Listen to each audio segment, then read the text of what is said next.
The San Francisco Giants are in a weird spot as a franchise, continuing to invest in big ticket free agents while simultaneously not getting across the line in the National League West. The Giants continued this model for the upcoming season, but will this be the year they break back into the playoffs? We'll cover that and more in the 2025 Giants season preview. The Giants made a big splash in free agency, signing Willy Adames away from the Milwaukee Brewers. Adames is coming off a great season, hitting a career high 32 homers with 112 RBIs, good for a 794 OPS and a 3.1 WAR. It wasn't his best year with the glove, but with that kind of production, even average is acceptable. The contract could become questionable as it gets to the later years of it, as he'll be making north of $35 million as a guy well into his mid 30s. But it'll all depend on where he's at as a player at that point in time. Overall, though, it was a great ad for a team that could use help up the middle. And then there's the rest of the signings, which is essentially just old man Verlander. It's a crazy timeline where acquiring Justin Verlander isn't the highlight of an offseason, but that's the stage of his career that we're at. Verlander is finally showing signs of his age, with his velocity and strikeout rate trending in the wrong direction. The Giants are counting on Verlander to buck the trends and stabilize for a late career resurgence. He probably won't be that ace that we once knew, but a solid middle to late part of the rotation sort of pitcher is still on the cards. But then you look at the losses, and they're just confusing for a team trying to create a playoff window, with two-time Cy Young winner Blake Snell leaving town, as well as Taylor Rogers, Michael Conforto, Kurt Casale, and Mark Canha finding a new home. The big name here is Snell, who put up great numbers once again in his lone season in San Francisco, and just looked untouchable across the second half of the year. Snell went to the cross-state rivals in the Los Angeles Dodgers, which makes letting him walk in free agency all that much harder. What Snell does incredibly well is strike batters out. You don't just walk into the best career strikeout per nine rate of all time by accident. Unfortunately, his production has come at the expense of his health, which continues to waver. Even last season, he was only able to make 20 starts after dealing with a groin issue in June. Snell is just a high risk, high reward sort of pitcher to commit money to, and when you have the endless pockets like the Dodgers do, he's an added luxury. However, we can't forget about Taylor Rogers, who in all of this, the Giants traded off to the Reds in exchange for a 25-year-old reliever who has yet to pitch above Double-A.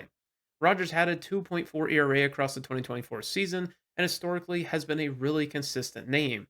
Even salary wise, it doesn't make a ton of sense to move off the left hander because, yes, his $12 million price tag was expensive, but the Giants ate half of that salary for him to play for the Reds that presumably will be competing with them for one of these wildcard spots. Overall, it was a decent haul of players to lose, especially for a team that's trying to stay competitive in a loaded National League West. That brings the projected opening day roster to Patrick Bailey behind the dish, Lamonte Wade Jr. platooning with Wilmer Flores at first, Tyler Fitzgerald at second, Adames at short, Matt Chapman at third, Elliot Ramos in left, Jung Hoo Lee in center, with Mike Yastrzemski and Luis Matos sharing right field, and Gerard Encarnacion at the DH spot.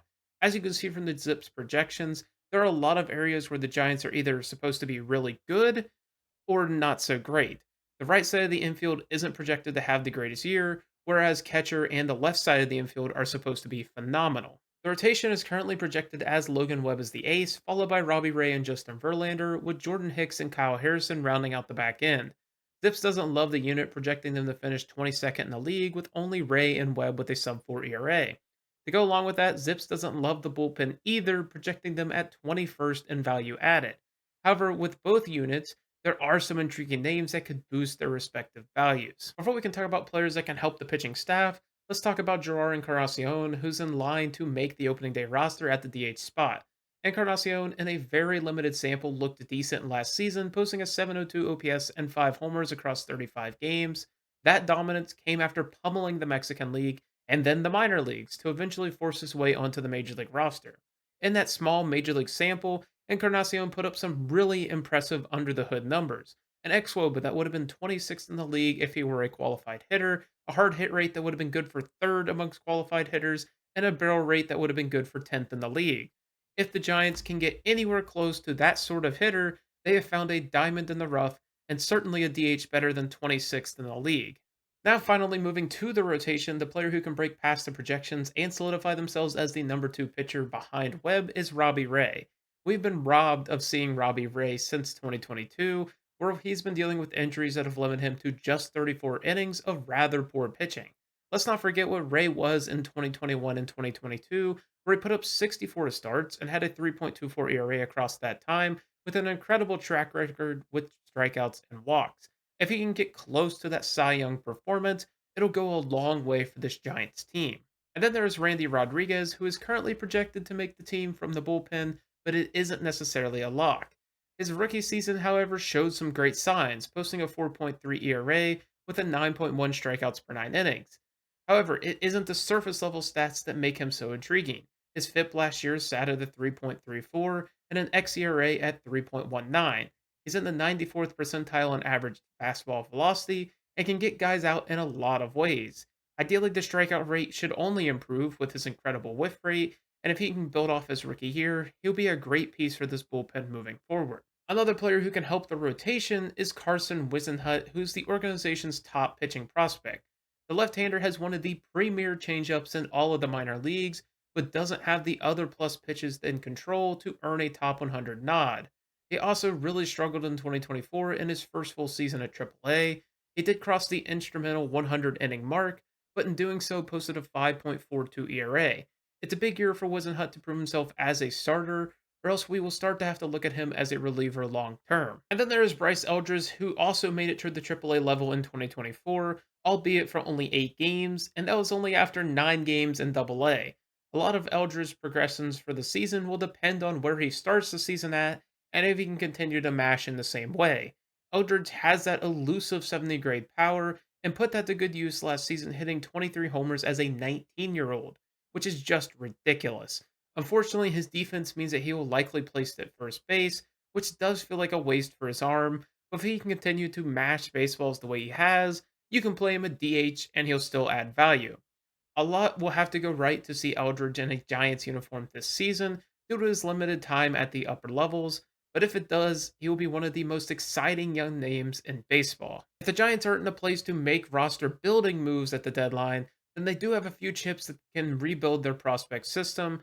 Justin Verlander, Mitch Haniger, Mike Yastrzemski, Tyler Rogers, Wilmer Flores, and Lamonte Wade Jr. all have contracts due up at the end of the season.